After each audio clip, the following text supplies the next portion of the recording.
Let's have a conversation about adults who pretend to be in an imaginary relationship. Hi, my name is Dr. Natalie Jones. I'm a licensed therapist. I've been counseling women and men who have experienced abuse as well as those who are perpetrators of abuse and other violent crimes. This commenter says, yes, these people, they sell their imaginary friend to friends, family, etc., like they are a real, living, breathing, functioning human being.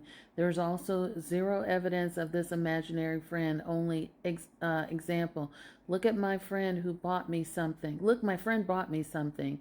So in their mind, that makes this friend real. If this person can convince others of these transactional doings, the first thing that comes to my mind, you guys probably guessed it, is Minnie from Little Women Atlanta, and how she made up a couple of things, and rest in peace. So this is not meant to be disrespectful in any way, because she's gone from us. But, the whole premise, a huge premise of that show was that she had made up some relationships and had faked a pregnancy, and, Miss Juicy exposed that allegedly, right? Um, and so that's the first thing that comes to my mind. I think when you have people that create these imaginary relationships, there's a couple of things going on. One, there is a longingness to have something or someone that isn't readily available and present. And this could come from a couple of things, meaning that they've always wanted to have, a lover, a partner, a spouse, or a friend, right? That they feel like they just can't obtain. Either they're feeling insecure, it hasn't happened for them yet. Everyone around them is sort of pressuring them or asking them about, when are you going to have this, or when are you going to have that? What's going on with you doing this, or making them feel away and judging them for not having said friend or relationship. And so there's this desire to belong to, there's this desire to be similar to the group that they are a part of, or to just basically blend in with the societal pressures that are placed upon them. The other thing is that they're feeling very insecure, and they don't want to look a certain way. I mean, I feel like it's all rooted really in insecurity, but they don't want to look or appear to be deficient in some way. They want to feel like, yes, despite whatever shortcomings they feel that they may have, that they are just like everybody else, and that they can have love, but it's just not present. And so, a lot of times it can be the idea that they can fake it until they make it. And, there's a lot of people who do this, from pregnancies to partnerships to all kinds of things that people will pretend to do it. And, it's rooted typically in insecurity. It may be also rooted in envy.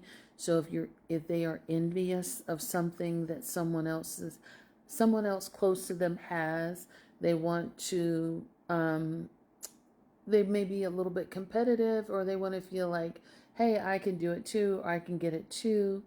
There can also be an emotional or mental disturbance where someone is, for lack of a better word, mentally unstable. And so they're going to create their own world. And this mental instability can appear to be something like psychosis. It could be depression. It could be, a lot of different things can be happening where there's a history or a pattern of mental instability.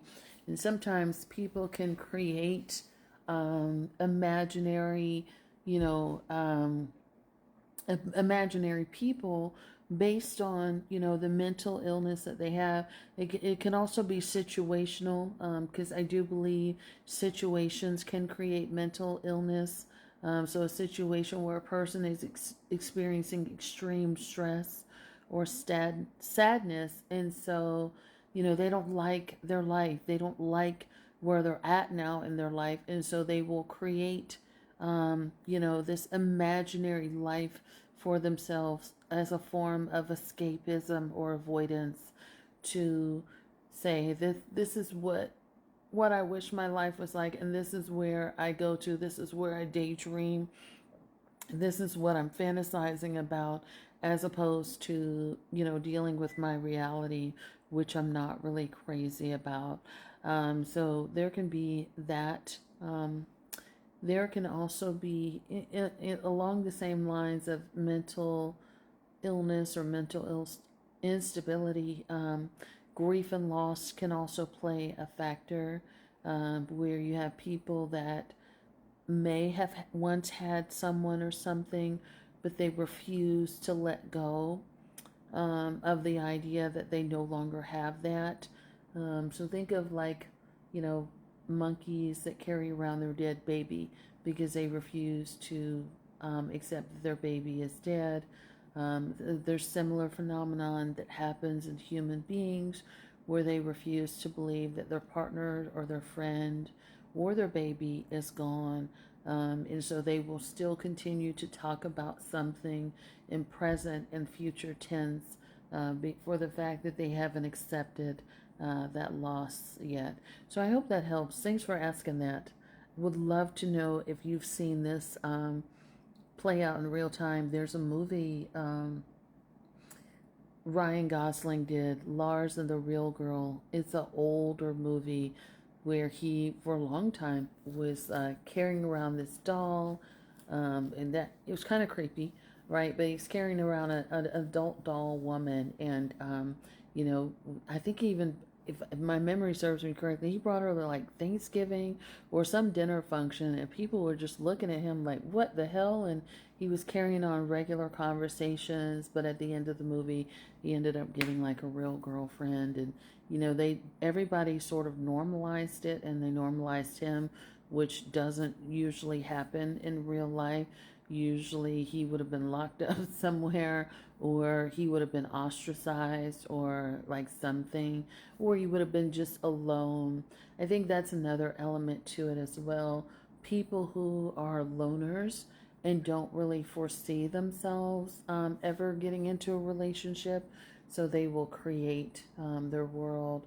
And the adult doll industry, I think, is making a killing based off of this. So while I don't know that Lars and the Real Girl was based off a real story, I do think that there's a lot of men who do this. And TLC has made several shows, episodes off of, men living with adult dolls, and giving them names and having babies with these adult dolls. And so it's incredibly lonely. And also, to the last element that I'll say here is that you have people that want to create their own realities and their own version of people, because they don't like rejection, they don't like talk back, they don't like free thinkers, they don't like people that have autonomy over their own bodies. They want to be able to control their reality and everything around it. So you may have, that's another reason why I think these adult dolls are, very popular and growing in popularity. And now they have like, or they're coming up with like the robot dolls and things of that nature.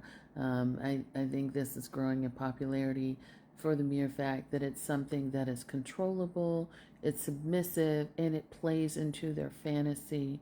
And you guys know how I feel about people with fantasy who kind of stay in fantasy. I think, based off of my experience and working with, people that do that, they can be extremely dangerous. Not all, but there's a lot of people that live in fantasy land and want to play that out, and it's because of their desire to control their environment and have things play out. They view themselves as being godlike, and in control of everybody. Hope that helps.